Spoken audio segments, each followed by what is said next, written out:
some of the stuff that you have to keep in mind is how to simplify your surd. That's going to, surd, square root, that's going to pop up over and over again. You're going to put stuff into your calculator, your graphics calculator, and it will simplify it.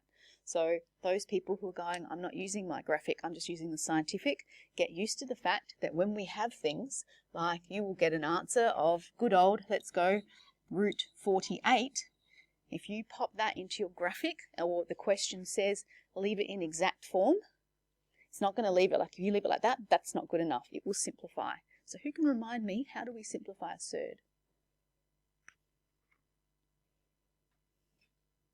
We have to look for a square number that goes into it. So do you know what I mean by a square number?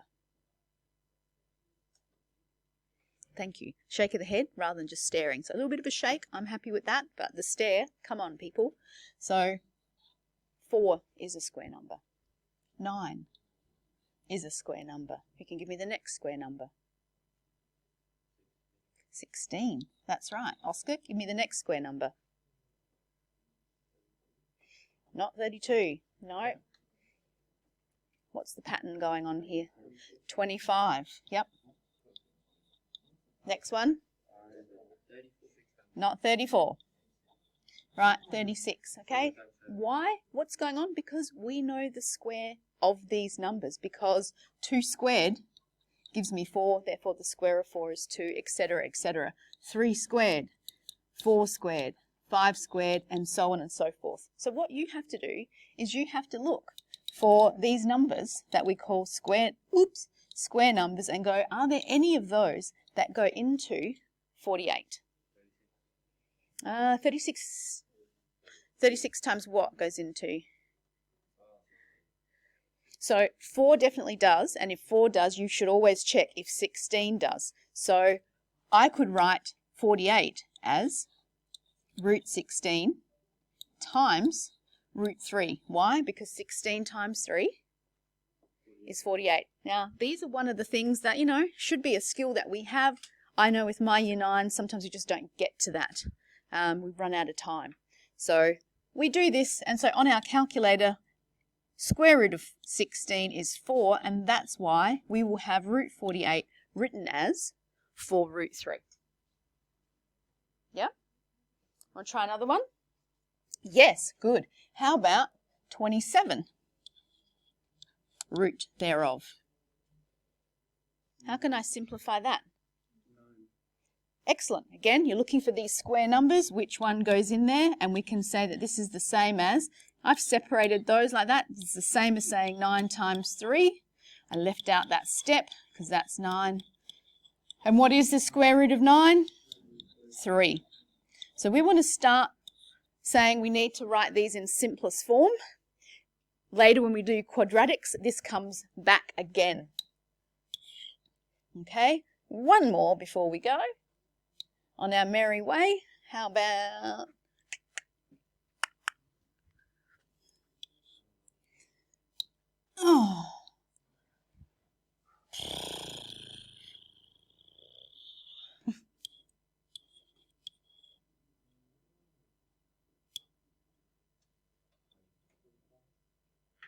times what? I'm trying to do that in my head. 25 times 5. So root 25 times root 5, and so we get 5 root 5. I mean, can you guys make one up?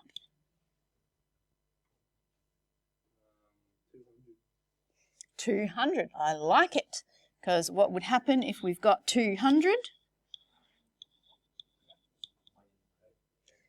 Pardon? Could do 25 times 8, but there's a bigger one, isn't there? 100 times 2. Now, so if you picked the big one straight away, so 100 times 2, of course, gives me 200. So this becomes 10 root 2. What if you didn't see that right from the beginning? So I heard someone say, what did you say? 25? So 25 times. So we have a look at this and you go, okay, that's 5 root 8, but then you have to look at 8 and you go, is there a square number that goes into 8? What's 4? So I can keep going and say, well, this is the same as root 4 times root 2. Do we agree? Can you see where this is going? Because what is this now? The square root of 4. 2.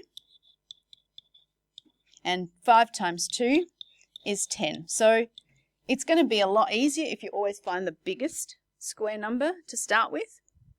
But if you don't, you'll get to the same answer eventually. So this is one of the skills that you want to just make sure that we can do. And you can see why your calculator will not leave it as root 200. It comes down to 10 root 2. Right? So could you make sure that you're starting to use the graphics calculators when we're doing some of this stuff? That would be really helpful. My year 11s, they just had a test, killed them.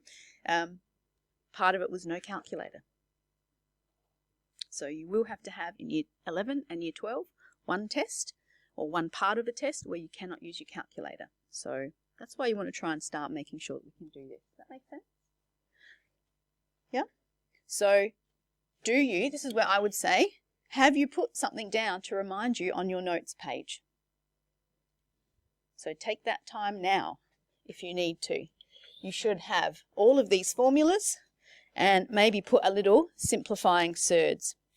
I would argue that we could have dived straight into this question right from the get-go, and we'd be able to, hopefully, be able to solve.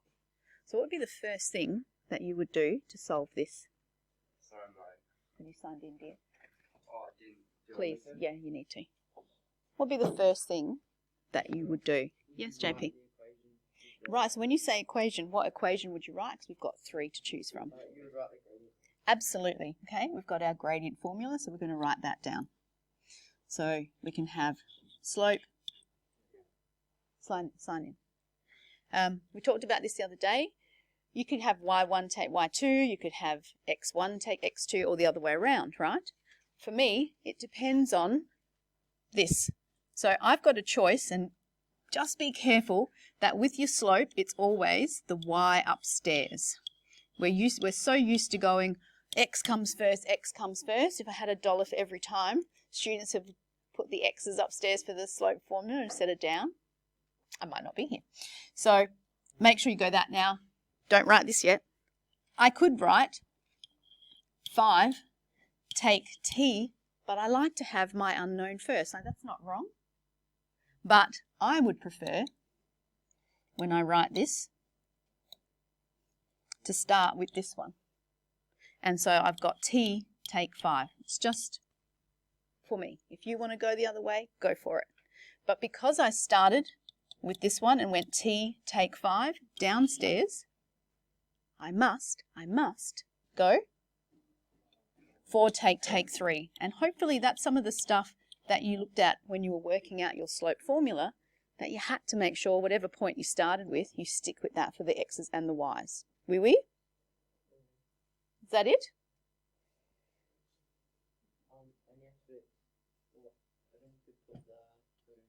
Right, so you need to make sure that you put all of your information. So it has a gradient of 2, so that's what it equals. So we've got 2, like so, and all of a sudden it is no longer a coordinate geometry problem, it's a simple algebra problem. Okay, so what would you do now? Oh, geez, that went quick. What would you do now? I mean, I would simplify first, so I've got 2 equals t take 5, yep, over 7. And you're going in your head, I want to get t by itself, so t take 5 divided by 7. So the first thing I have to do is times by 7. Okay, and if you're asking yourself those questions, then it's not a difficult thing to finish off. Hey, Servo. So then we've got t, okay, equals 19. Don't want to ruin the joy for you, but you will have some questions where instead of t being upstairs, it's going to be downstairs. So if it's downstairs, you can times up or switcheroo. Yeah? Switcheroo. So your turn. Try with B. And the warning is, when you've got this minus a half, now they've written it very, very nicely. right? When you write it and you sub it into your formula, you have to give that minus to one of them, right? Don't give it to both, give it to one. That's right. So when you write it, go minus 1 over 2, and then you can see which one when you times it. Make sense? So have a go, put your heading, exercise 11C2, put today's date. I'm changing it up. Instead of going 12 take T, I like to have my unknown first. It won't matter if you went the other way. For me, it's just easier, right? So I'm going to start now. I'm going to go T take 12 all over, 5 take 10. Now I'm writing 5 take 10, but if you just want to put minus 5, go for it. I'm just showing so people can follow. Means I have to do an extra step.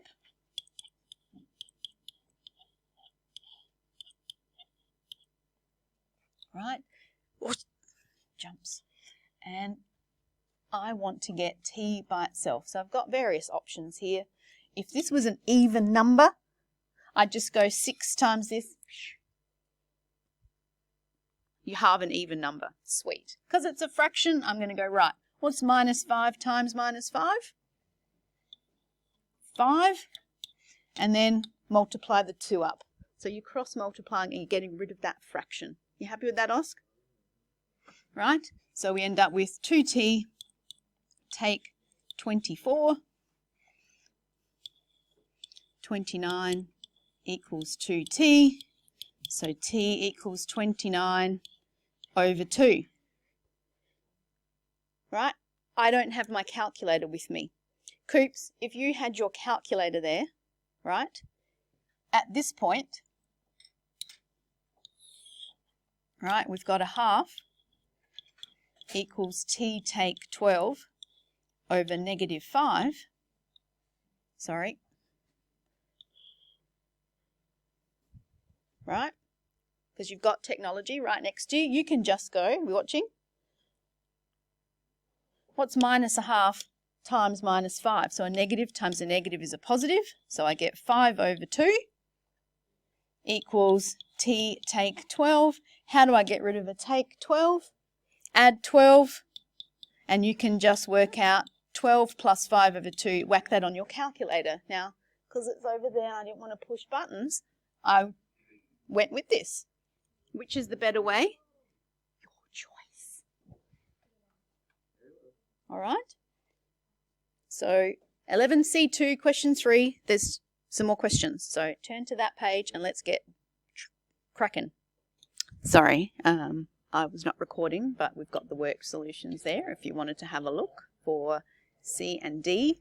And now we're having a go at E because people said, oh, I don't know how to do. But we're just diving in. We're not worried about the T and T yet, okay? Because we know if we just pop down,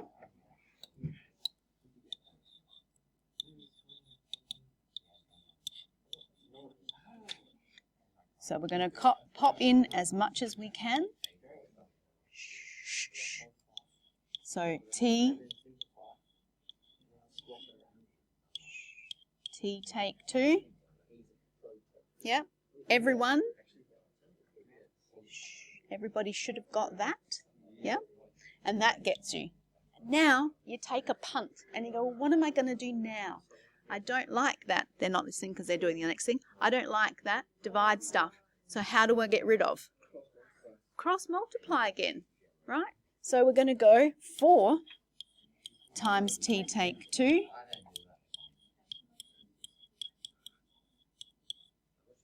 Yes? And now what will you do? Aiden, what will you do now?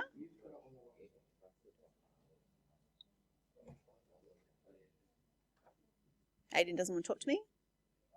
What will we do now? Well, you have to do something. What will you do? Pardon? Yep, so I'll be your scribe. What will I write?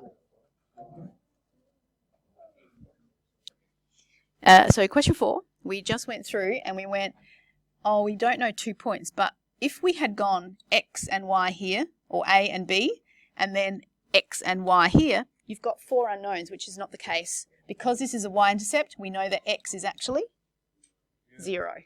And because the other one is an x-intercept, we know y is 0. So we've already got bits of information there, correct?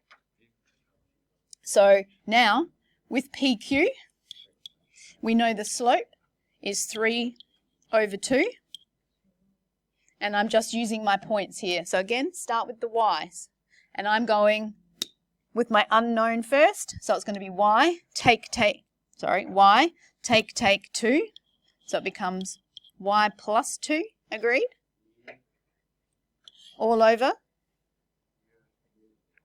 0, take 6, which is 6.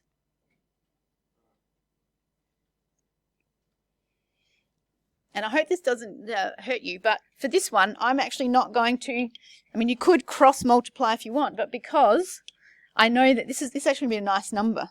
So what is 3 over 2 times 6? You could either, 3 6s are 18 divided by 2, it's just 9. So I can now go 9 equals y plus 2. If you cross multiply, you would end up with the same situation, you're just doing more steps. So that's why you want to start looking at your numbers and seeing when life could be simpler. Okay? So, or if you didn't notice that, you'd be going 18 equals 2 times y plus 2, and you'd eventually get y equals 7, right? So try and see the easy option. Yeah. Right? But if you don't see it, you'll still get the same answer. Do the same for this, because now we know, instead of writing 0 y, we now know that that is actually 0 7. And then away you go. Page 222. We are looking at exercise 11A. And you're thinking, why are we going backwards? Because at the start of 11A, 11B, and 11C, you just sub straight into a formula. So you subbed into your distance formula, you subbed into your midpoint formula, you subbed into your slope. And now we're looking at them going backwards. So can I ask you, go, look up your distance formula, and I want you to sub in the information that's there. Okay? So everyone should be a step ahead of me and sub. So as soon as we see units, we should be writing our distance formula. The more you write it down, the more you'll remember.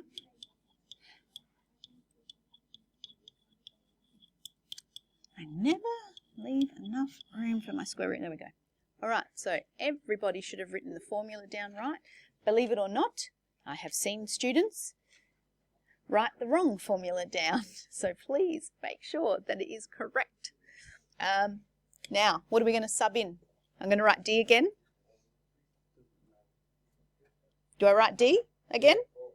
No, I don't, because it tells me that the distance is actually 4. So I'm going to sub that in. The formula says equals, I put equals. It has this lovely square root, and we're going to pop our information in.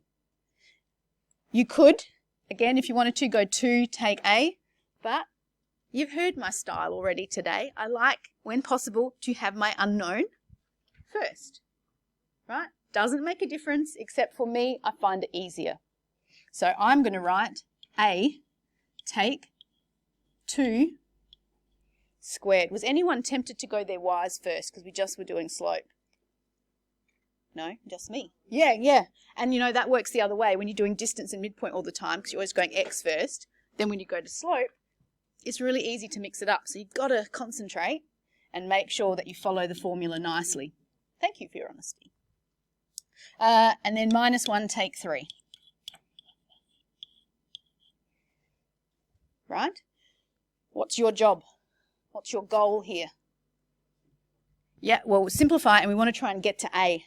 There's all this palaver around it, and we want to try and get rid of it.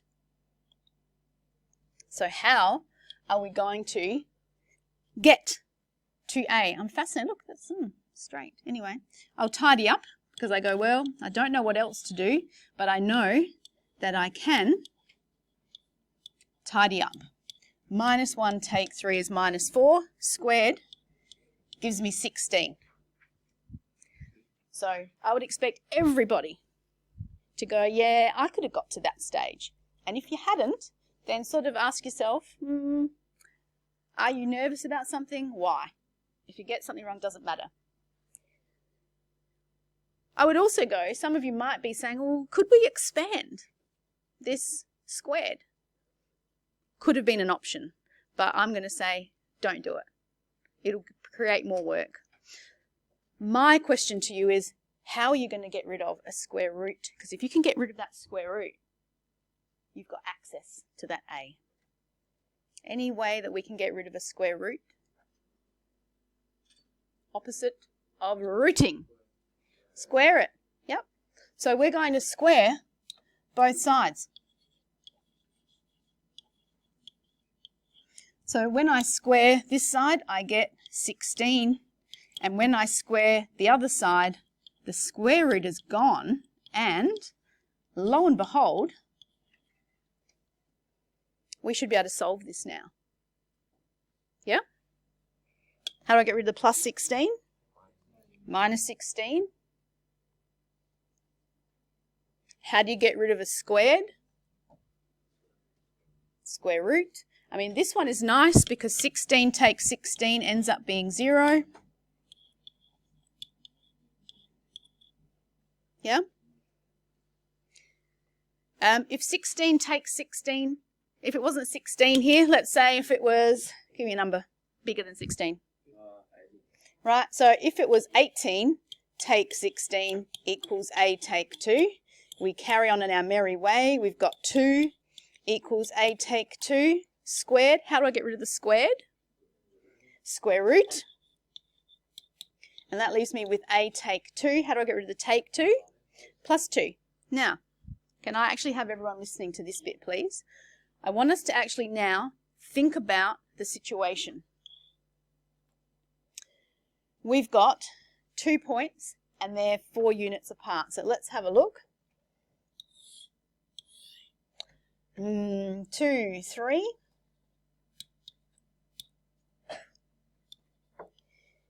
And we've got something a, and your y value is minus 1. So what is happening is here's minus 1 all the way along here. So we've got, looking for a length of something. Let's imagine this is 4 units long. So it's saying, ooh, I need something a little bit longer. That's going to be too long. Oh, 4 units long. Got vectors with my year 12s next to me, killing mosquitoes. All right, so it could be 4 units long that way, couldn't it? So that, sorry, people at home, you can't see what's going on, but it could be 4 units that way. But couldn't it also be 4 units that way? So we could get 2 solutions, but how come? Where are our 2 solutions going to come from? It is math. So I ask you this. What is the square root of 9? Why? They all said 3. Why? It just is. I'd like to think because 3 times 3 gives you 9. Well, guess what? Yes, there's another number that when you times by itself will also give you 9. And that number is negative 3. So technically when you square root something, you should have a positive and a negative. So at this point here, when we square root 2, you should actually put plus or minus, right? And you don't have to write this down because there will be an example in your book that I'll show you. In this case, we don't have to because it was 0. Now, that should mean something to you. That's saying that a can only now be one number.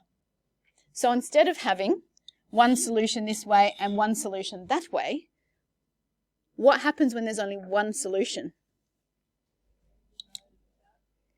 It would actually give you the shortest distance, and the shortest distance between a point and a line is actually right angle. So, you know, that's not asking you that, but just think about the situation. And one of my lovely questions that I love to ask is, explain why there are 2 solutions. So, above the questions that you're doing, there's a beautiful example here, and just notice, when we get rid of the squared, The square root of 4 isn't just 2. You have to put in there it is. Plus or minus, because we can get 2 solutions. It can go either way. Agreed? Great. Still haven't done what we're meant to this lesson, but that's okay. Listen, otherwise you can suss the video later. But we've got our, that's just changing. I'm just lazy. That's what you'll start seeing. Instead of x1 take x2, I've just gone change. Right? So distance is 5. Equals, equals. All right. I see my unknown. So I'm going to go A, take 1 becomes plus 1. Minus 2, take 1. Excellent. We tidy up. Minus 2, take 1 is minus 3. Minus 3 squared is 9. Now, at this point, I can either write the square root, or I'm going, oh, I know I have to get rid of the square root. How do I get rid of the square root? Square. And I could even, like if this is me doing my work, I would even do this. You want me to write squared, or you want me to write square root? So I've just squared. I've simplified and I've squared. So you've got that part right. Yeah, I got that square. I got it. And so now we go, this is where you got to and you stopped. So so your goal, first thing, and this is where if you haven't got me asking, what do I do next? You're allowed to look. Look at a previous example. That's what we have to do. I'm not asking you to memorize stuff at this point in time. So have a look. How did they go from here to here? Yes, to get rid of that plus 9, we took 9. Cubby Grace. So to get rid of this plus 9, we will take 9 and we get 16 equals A plus 1 squared. We go back. Oh, what did they do going from hither to thither? Here's a squared. All of a sudden there's no squared. What's gone on? They've square rooted. Now, when we square root 16, we don't just get 4. We also get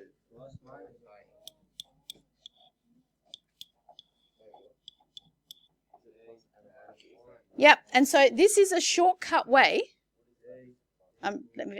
This is a shortcut way of writing 2 equations, right? So this is 2 equations. It's 4 equals A plus 1, or it is minus 4. Yeah? So do you want to write 2 different equations, or do you just want to write, that's a shortcut? And now we solve. How do I get rid of the plus 1? Minus 1, so A can equal 3. Or, get rid of the plus 1, take 1. A can equal minus 5. Ash?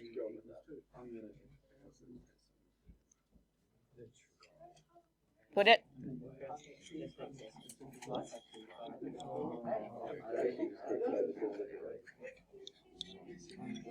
Yeah, but read that sign. Now, you will have to get to the point where you have to solve something like this. It's not equal to 10, by the way. Should be 8, but anyway, I'm doing this one. So, you've got a massive decision to make here. There's a times 2 and there's a squared. Which one are you going to get rid of first and why?